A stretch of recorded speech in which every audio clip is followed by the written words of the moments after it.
नमस्कार मैत्रिणींनो, हर्षवी चॅनल मध्ये तुमचं सगळ्यांचं स्वागत आहे।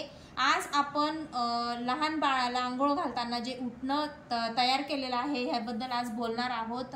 ह्या उठण्यामध्ये मी डाळीचं पीठ, दुधाची साय, थोडंसं दूध आणि हळद असं मिक्स करून घेतलेलं आहे।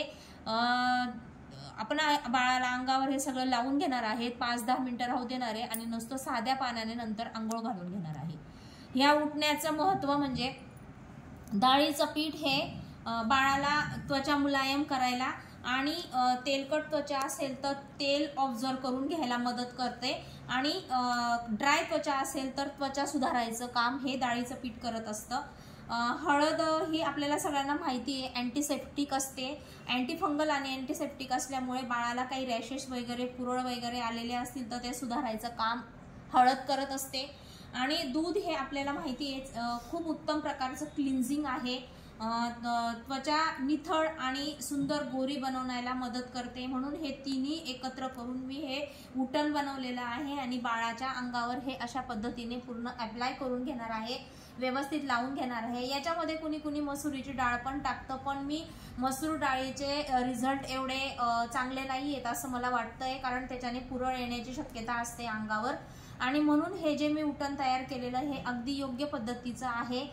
डाळीचं पीठ, हळद आणि दुधाची साय, मलई आणि दूध असं मी एकत्र करून हे उटण तयार केलेलं आहे।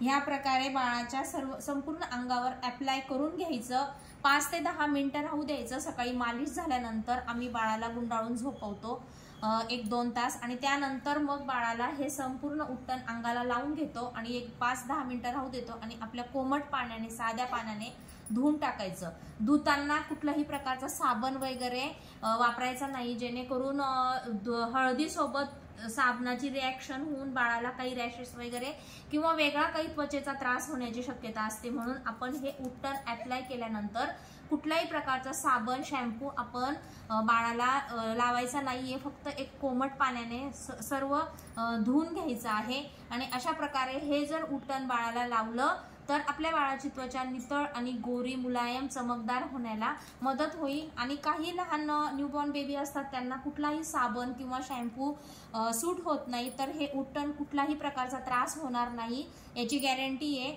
आणि म्हणून आपल्या बाळाला हे उटण जरूर ट्राय करावं। मैत्रिणींनो, आपण सगळं लावून थोडं सुकू दिलं होतं, त्याच्यावर पाणी टाकून घेतलं मी, जास्त वाळलेलं असल्यावर बाळाला केस ताणले जातील। याचा फायदा म्हणजे आपण जे आता पाणी टाकून बाळाचं फक्त कोमट पाण्याने धुवून घेणार आहे, हे जे आपल्याला नको असलेली जे केस असतात बाळाची ते चांगलं घासून घ्यायचं आपण जे लावलेलं आहे ते, त्याच्यामुळे बाळाची जी ही केस आहेत ही निघून जातील आणि बाळाची त्वचा ही एकदम टवटवीत आणि चमकदार होण्याला मदत होईल। हे बघा, मी हे सगळं लावून घेतलं होतं, सुकलं आणि त्यानंतर मी आता आंघोळ करून घेणार आहे बाळाची, फक्त नुसतं पाणी टाकून आंघोळ करून घेणार आहे। आणि जे हे केस आहेत याच्यावर चांगलं घासून घ्यायचं, म्हणजे ही जे केस आहेत त्याच्या अंगावरची ती सगळी निघून जातील। आणि बाळाची केस निघून गेल्यावर तुम्हाला माहिती आहे त्वचा एकदम टवटवीत आणि एकदम अशी गोरी व्हायला मदत होईल। आणि म्हणून आपण हे उठणं जरूर ट्राय करावं आणि ह्या पद्धतीने अप्लाय करून बाळाच्या अंगावर, हे बघा, हे बॅक साइडने पण ह्याच पोर्शन मध्ये खूप अशी केस असतात आणि ही केस निघायला पण मदत होते। आणि हे जे उटण आहे हे बाळाच्या त्वचेला खूप असं पौष्टिक आहे आणि त्याच्यामुळे बाळाची त्वचा चमकदार आणि गोरी व्हायला मदत होणार आहे। असेच नवनवीन व्हिडिओ घेऊन मी तुमच्या मदतीला येत राहीन, तोपर्यंत बाय।